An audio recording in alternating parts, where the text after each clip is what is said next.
नमस्कार साथियों, आज एक बहुत ही ज़रूरी प्रकरण को लेकर, संवेदनशील प्रकरण को लेकर आपके सामने उपस्थित हुई हूँ और आप खुद हतप्रभ रह जाएंगे और खुद सोचने पर मजबूर हो जाएंगे कि उत्तराखंड के अंदर सर्कस चल रहा है, तमाशा चल रहा है, कोई नौटंकी चल रही है या सरकार चल रही है।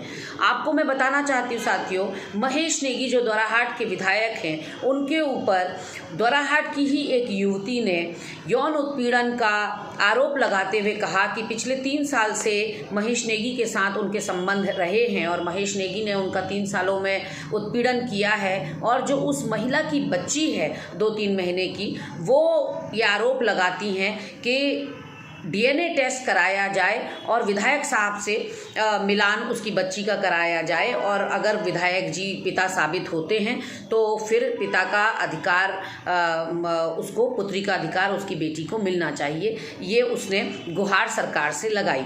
आपको मैं बताना चाहती हूँ साथियों, ये 14 अगस्त का प्रकरण है और आज आप तारीख देख लीजिए क्या है, 17 नवंबर चल रहा है। इन पूरे महीनों के बीच में तारीख पर तारीख बदलती चली गई, उस महिला को न्याय नहीं मिला, उल्टा उसका मानसिक शोषण होता रहा। शारीरिक शोषण तो पहले ही हो चुका है, अब मानसिक शोषण यहाँ पर सरकार के द्वारा किस तरह से किया गया वो मैं आपको बताना चाहती हूँ कि इस दरमियान सारे आरोप सिद्ध हो गए।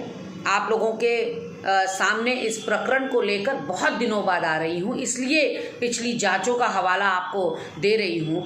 इस दरमियान पिछले 2 महीने में समाचार पत्र पटे पड़े थे कि सारे आरोप जो हैं वो पुष्टि हो रही है, धीरे धीरे पुष्टि की तरफ बढ़ रहे थे कि महेश नेगी कहाँ कहाँ उस युवती को लेकर गया, कहाँ कहाँ टहला और कहाँ कहाँ उसने उसको किस होटल में, किस कमरे नंबर में कितने दिन तक रखा। ये सारी चीज़ें यहाँ के समाचार पत्रों पर रोज छाई रही और हम सोचते रहे, अपेक्षा करते रहे, आशा करते रहे कि शायद ये सीढ़ी दर सीढ़ी उसके गले तक, उसके गिरेबान तक विधायक के ये जो साक्ष्य हैं ये पहुँचने में सफल होंगे। और पुलिस प्रशासन का भी हमें लगा कि अब क्योंकि साक्ष्य मौजूद हैं, गवाह मौजूद हैं, होटल पता चल चुके हैं वो कहाँ कहाँ क्या क्या किया गया और पुष्टि हो चुकी थी कि हाँ उनके संबंध आपस में थे, तो ऐसे में लगा कि भाजपा संगठन भी या तो अपने विधायक साहब को कोई दंडनात्मक कार्रवाई उनके ऊपर करेगा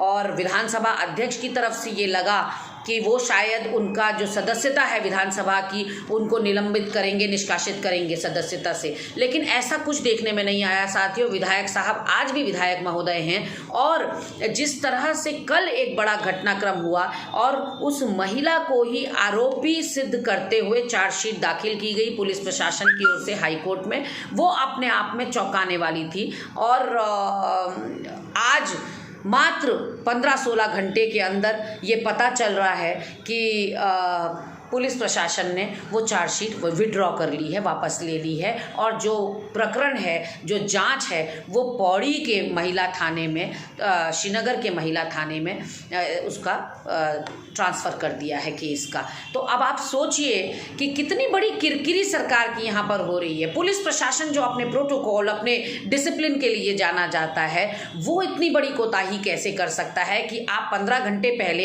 एक महिला को आरोपी बनाकर, जो शिकायत करता है, जो पीड़िता है, उसको आरोपी बनाकर चार्जशीट फाइल करते हैं और 15 घंटे के अंदर उसको विड्रॉ कर लेते हैं। तो कहीं ना कहीं एक नाटक नौटंकी सा यहाँ उत्तराखंड राज्य के अंदर चल रहा है, ऐसा जान पड़ता है।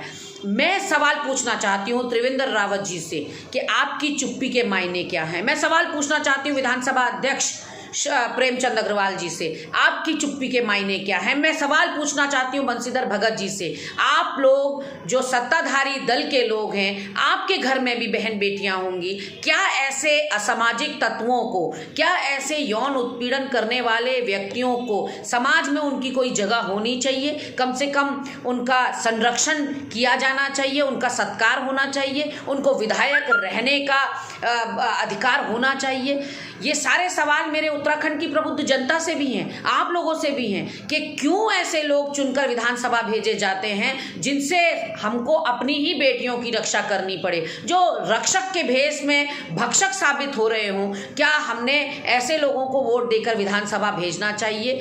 क्या ऐसे लोग समाज के लिए हितकारी हैं? ये मैं पूछना चाहती हूँ। मैं जीरो टॉलरेंस की सरकार से बार बार पूछना चाहती हूँ, आप अपने विधायक को बचाने के लिए और कितना नीचे गिरेंगे? कोई सीमा है इस बात की कि आप विधायक साहब को बचाते बचाते, अपनी पार्टी का नाम और छवि बचाते बचाते कितनी जिंदगियों के साथ और खिलवाड़ करेंगे? उन्नाव से लेकर कठुआ तक, कुलदीप सेंगर से लेकर चिन्मयानंद तक, और अब संजय कुमार संगठन महामंत्री से लेकर महेश नेगी द्वारा हाट के विधायक तक, आप कितनी काली करतूतें और करेंगे? आखिर ये पाप का घड़ा एक दिन फूटेगा ज़रूर।